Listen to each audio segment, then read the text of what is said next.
Twilight Gets a Puppy. By TDR. Chapter 42. Boast Barkers. Part 3. Golden Oaks Library 1 hour later. How did you even get a panic attack? You gave a speech in front of every pony. Spike grumbled. Tried to. Pinkie pointed out. Oh, I'm sorry, Spike, I didn't know I was supposed to have a say in when I freak out. Let me just file it into my brain that I am not supposed to freak out at something that only seems like a party. Twilight snapped from where she laid half hidden in a book, poured a damp rag over her eyes. Let me get right on that thought process, and I'm sure next time it won't happen at all. That's not how I meant it. Spike protested before grumbling and flopping down with a huff. I just wish you could have shown that annoying mare up. Trixie is nothing but a braggart. Spike, she's a traveling show mare. She's got to promote herself like that or no one will come to see her shows and she wouldn't make any bits. Twilight grumbled. Honestly, what she was doing was no different than what every other traveling show pony does. And she had some skill to back it up. If I had shown her up, she wouldn't have made any money. I refuse to be the reason someone starves, Spike. But... Spike started. She has a point. Would you have given up any bits to a pony you saw lose to someone you knew as the local librarian? Very few ponies know about the elements, Spike. Fluttershy said. Besides, that was fun, and fireworks like that aren't cheap, trust me, I know. Pinkie Pie sagely nodded. But, arg. Spike huffed. The front door opened and Ross walked in. He froze as he surveyed the scene and looked to Twilight with concern.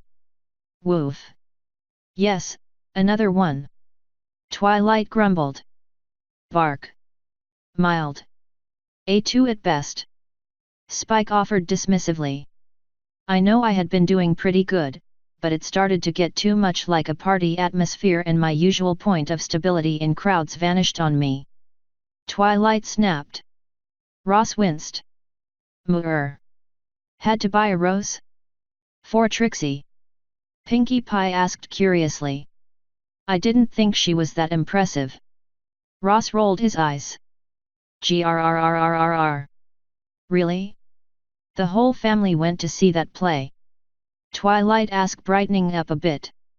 I didn't even recognize her. She played Belle in Your Beauty and the Beast play. Fluttershy seemed a little confused. He got the part of Beast in a play when he was 14. He wanted to be Gaston, but the director thought otherwise. He spent a lot of time practicing his parts with the mare playing Belle. I didn't know it was Trixie though. Twilight stated. Woof. Ross nodded. So that's why you gave her the rose, it was part of the play you were in. Fluttershy smiled. That's rather nice of you. Ross nodded and walked over, setting a small basket down on the floor between them all. Bark. Ross proclaimed, revealing the basket of muffins. Derpy made these. Pinkie Pie gasped. Whoa, she makes the best muffins, period.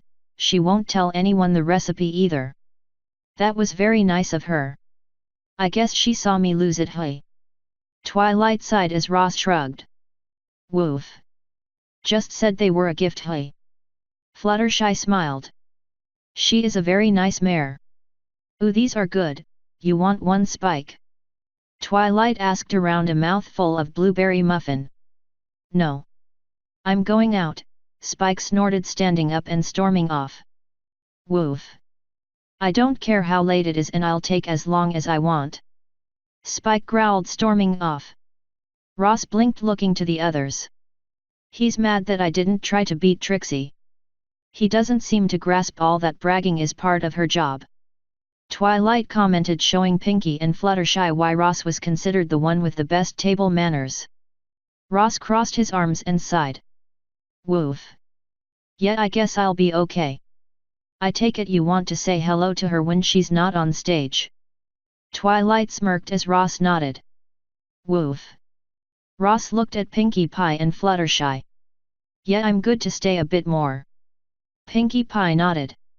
I don't have to work until the lunch rush tomorrow. I fed everyone before I left and got caught up in the show. Fluttershy muttered. I can stay a bit more too. Don't forget to try and find Spike while you're out. Twilight called through a mouthful of muffin. Ross smirked and turned heading out the door to catch up with an old friend. Asterisk. What the heck are you two doing out here? Spike grumbled, his wanderings bringing him back to the town center where Snips and Snails were outside Trixie's wagon. We came to see if the TG and PT needed anything. Snails stated. What? Spike questioned. The great and powerful Trixie was getting to be a mouthful. Snips explained, so we shortened it. That seems longer to say than the way she pronounces it. Never mind. How can you two even fall for her lameness? She's just a show-off. Spike grumbled. Unlike Twilight, TG and PT. Snails began trying hard not to mangle it. Please stop that. Spike monotoned. She vanquished an Ursa Major, can your sister do that? Snips continued. Oh really? Were you guys actually there? Spike snapped, did you see it? Well no but. Snips began. But nothing. I could tell you about the time I defeated Nightmare Moon. But you did defeat Nightmare Moon. We were there. Snails exclaimed with a smile. Okay, bad example. I could tell you about the time I beat Princess Celestia in 6 consecutive chess matches while balancing a carp on my head and singing the Gangnam Style. Spike exclaimed. That sounds pretty impressive. Snails considered. Did you actually do that? Snips asked, causing Spike to slap his face with a claw. As far as you know, and that's the point, she can say anything is true whether it is or not. Look, unless an Ursa Major comes waltzing up the street for Trixie to vanquish, I am not gonna believe a word she says, and neither should you. Spike threw his hands in the air as the pair looked at him confused. Forget it, I'm going home, should have grabbed one of those muffins. Spike stormed off grumbling, even madder now after finding out that his friends still believed Trixie more than he had been when Twilight tried to defend her. Snips watched him walk off, the colt's underused brain practically smoking as he pondered something. An Ursa walkin' up the street, hey? Snails? You thinkin' what I'm thinkin'? I think so, but why is it they call it a flea market, when they don't really sell fleas? Snails replied. What? No. Come on. Snips shouted, racing off with his friend in hot pursuit. Ross watched the pair of them race off, having passed Spike on the way back to the library. He wasn't sure what they had been talking about, something about a flea market, but he supposed it either wouldn't be important, or it would be a mess for future Ross to worry about. Right now he wanted to check on some pony. Moving up to the door, he knocked lightly on it. There was a shuffle from the inside along with a faint grumble before the door was flung open. Asterisk. Trixie was tired of those two. Sure, it was amusing to be waited on hoof and horn, but they were fools and they were idiots. She told them she didn't want to be bothered, and she still heard them shouting outside of her wagon for the last hour. Just when it seemed they left, they knocked again. Trixie told you she did not wish to be disturbed.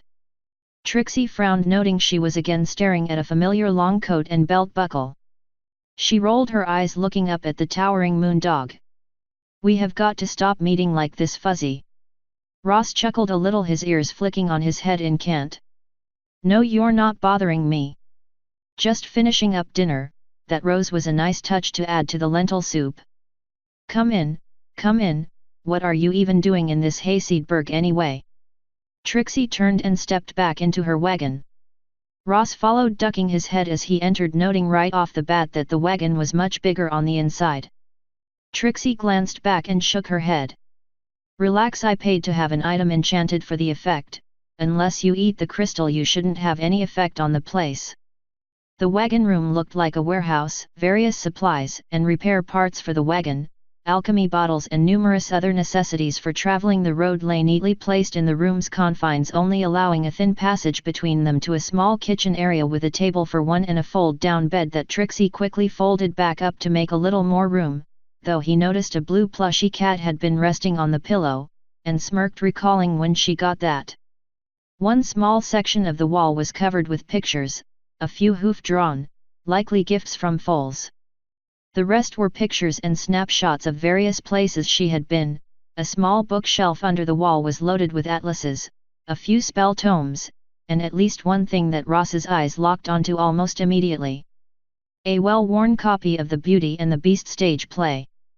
Trixie plopped down in the only chair, her horn lighting up to clear off the top of a crate, setting everything on the table before her. "It's been over 4 years, Fuzzy. So how has everything been going?" Trixie asked, picking up a cup of something and sipping from it as Ross sat on the crate. She watched his ears flick a little into various positions and smiled. "Surely made it big, I had heard rumors, but it's nice to know they are true." Trixie smiled. "How is Auntie Broadway?" His ears flipped a bit more and Trixie sighed a little, setting down the mug with a thud. "All right, stop," Trixie said forcefully. "I know it's been 4 years, but I recall we got pretty close that year. I also remember you had a rather delightful singing and speaking voice, one I seriously doubt you lost in only 4 years. So not to be rude, but if you came here to talk to me, could you please actually talk to me so I don't have to keep trying to remember canned ear positions? I barely use it and I've let my skills slip." Trixie frowned a little, looking up at Ross, who stuck his tongue out at her and forced her to crack a smile. "Damn it, Fuzzy, just say something." Trixie laughed. "I don't even care if it's in that stupid growling voice you made up for the beast." Ross shook his head a bit, opening his mouth to say something only for a titanic roar to shake the entire wagon, nearly sending them both crashing to the floor. "What the buck was that?" Trixie demanded as she and Ross scrambled towards the door. Author's note. And here I am teasing everyone. Again. Yes, this Trixie is quite a bit different, at least in dealing with Ross. Also, if you noticed the change of avatar, it's because I've joined in the protest against the FCC in regards to net neutrality. Let's face it, I don't make much money as it is, and if I'm charged more a month to upload things or visit this site, I probably won't. So if you all like my work and want to keep seeing it without me needing to put up a Patreon or something so I can afford it, join the protest. Support net neutrality. Okay, that's enough ranting from me, on to work on the next chapter, or play the Monster Hunter World demo, one of those. End author's note. End chapter 42. Boast Barkers. Part 3.